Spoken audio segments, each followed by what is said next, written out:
વડોદરા શહેરમાં અને રાજ્યભરમાં અકસ્માતોની સંખ્યામાં વધારો થઈ રહ્યો છે। વડોદરામાં છેલ્લા 3 દિવસથી અકસ્માતોમાં 3 લોકોએ પોતાના જીવ ગુમાવ્યા છે। એક પછી એક હિટ એન્ડ રનની ઘટના સામે આવી રહી છે। કેટલાક વાહન ચાલકો નશામાં ધૂત થઈને અકસ્માત સર્જી રહ્યા છે।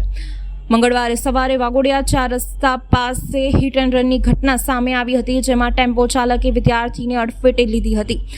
ઘટના સંદર્ભે ફરાર થઈ ગયો હતો। શહેર નજીકની ખાનગી યુનિવર્સિટીમાં અભ્યાસ કરતી વિદ્યાર્થીની એક્ટિવા લઈને કોલેજમાં જઈ રહી હતી। તે દરમિયાન પૂરપાટ ઝડપે આવી રહેલા ટેમ્પો ચાલકે એક્ટિવાને અડફેટે લેતા વિદ્યાર્થીનું ઘટના સ્થળે જ મોત નીપજ્યું હતું। અકસ્માત સર્જ્યા બાદ ટેમ્પો ચાલક ફરાર થઈ ગયો હતો। મૈત્રી નરેન્દ્રકુમાર શાહ ખાનગી યુનિવર્સિટીમાં કમ્પ્યુટર વિભાગમાં અભ્યાસ કરતી હતી।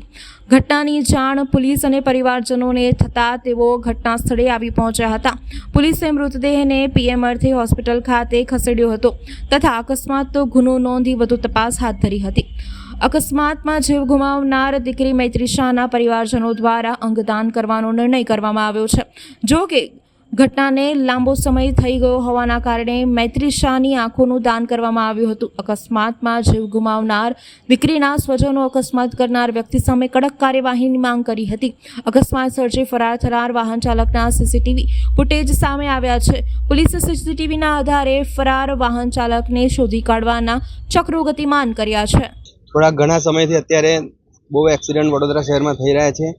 જે રીતના નશેડીઓ ગાડી ચલાવે છે એ રીતના નિયંત્રણ થોડું આવે। અમારું સ્વજન તો આજે સવારે ઘરેથી એકદમ ખુશી આમ કોલેજ જતું હતું પારુલ યુનિવર્સિટીમાં। ત્યાં વાઘોડિયા ચોકડી આગળ એક બોલેરો કારે અકસ્માત કરી અને ભાગી ગયેલ છે। તો તેને પણ અમારી અપીલ છે પોલીસને કે એને કડકમાં કડક સજા થાય અને એને વહેલી તકે એને પકડીને સજા કરે અને આવી રીતના હવે ભવિષ્યમાં થાય ના। અને આ જે રીતના દોડમ ગાડીઓ ચલાવે છે લોકો એના પર નિયંત્રણ લાવે। પોલીસને અને સરકારને અમારી અપીલ છે કે આ બધા પર નિયંત્રણ લાવે, જેથી બધા જેના સ્વજન ગયા હોય એને જ ખબર પડે કે આ બધું કઈ રીતના થાય છે।